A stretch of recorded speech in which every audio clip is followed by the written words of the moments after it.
En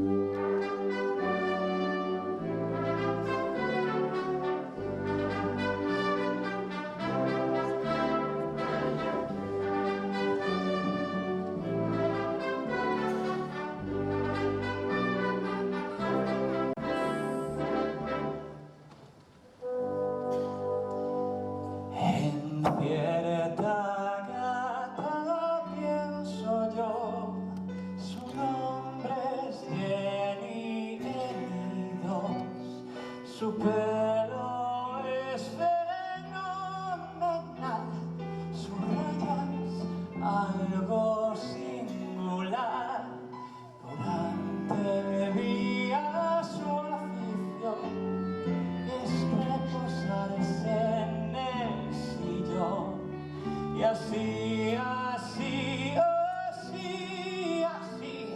marmota le podrás decir. Con su apodo ella es feliz.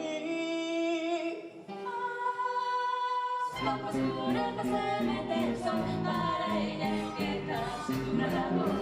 Le sigue cuando duerme en ella sin más, recoge sus patos y se echa a andar. Pero cada ratón siempre fue su afición, de cuando los buenos tengan muy mal humor, y cuando los tiene muy bien entrenados, hacen el canto y bordados.